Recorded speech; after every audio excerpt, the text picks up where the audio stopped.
At the International Migration Institute, our aim is to develop a long-term perspective on international migration as part of global change.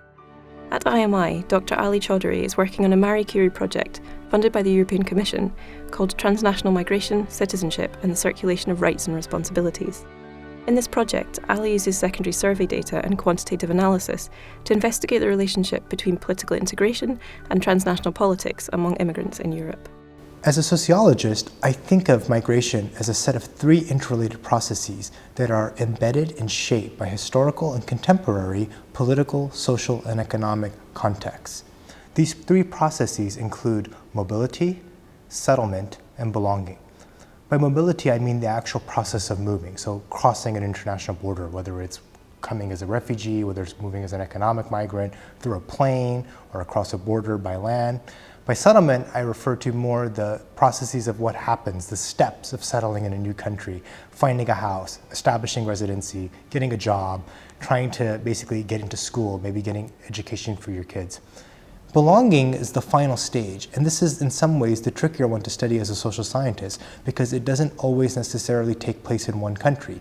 This is where we see how the human dimension of globalization is manifested in migration. The UN estimates that there are currently approximately 230 million international migrants. This is 230 million people permanently living outside of their countries of birth. Most of these migrants currently live in North America and Europe. Now, today, as in the past, immigration and immigrants continue to be a controversial political issue where we see fears and anxieties, as well as dreams and opportunities emerging in relation to the rapid demographic, social, economic, and political transformations that are unfolding across Europe and North America.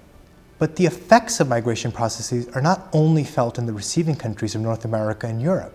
Because migration is a multi-directional process, immigrants can continue to engage and affect a variety of different aspects of life in the countries from which they immigrated from, their origin societies. So rather than thinking of migration as a linear one-way process between country A and B, I draw on research on transnationalism to think about the ways in which immigrant communities create a sense of belonging by integrating into their receiving societies while maintaining a variety of cross-border linkages with their countries of origin. These linkages can take form in three different types of domain: the economic, the social, and the political. Economic transnational linkages include a variety of activities such as sending money home in the form of financial remittances, as well as creating different types of entrepreneurial opportunities that might connect one's receiving and origin country. In the social domain, transnational linkages include the variety of social networks that emerge through migration, as well as the circulation of information and ideas that again connect places of origin with receiving societies. Finally, the political domain of transnationalism examines the different ways in which migrants engage in political activities in both their receiving and origin countries. These political activities can include everything from protesting to joining civil society organizations, as well as taking part in electoral politics. Here at the International Migration Institute, I'm currently working on a project which is funded by the European Commission through a Marie Curie ITN action. In this research, I'm investigating the relationship between immigrant political integration in Europe and cross-border transnational political engagement with countries of origin. The specific research question I'm investigating is whether voting in European national elections decreases or increases immigrants' likelihood of voting in homeland elections. My findings are that migrants who have voted in the last national European election are likely to have also voted in their last homeland election.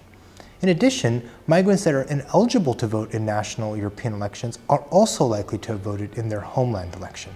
What this shows is that migrants that are keen on activating their political voice or their political agency will do so if they're given the access to participate in electoral politics of the receiving and the origin country. In other words, those migrants that want to activate their democratic voice will vote here and there.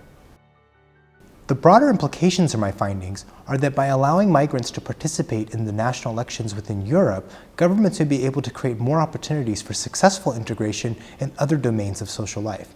This may ultimately help create more social cohesion in cities across Europe.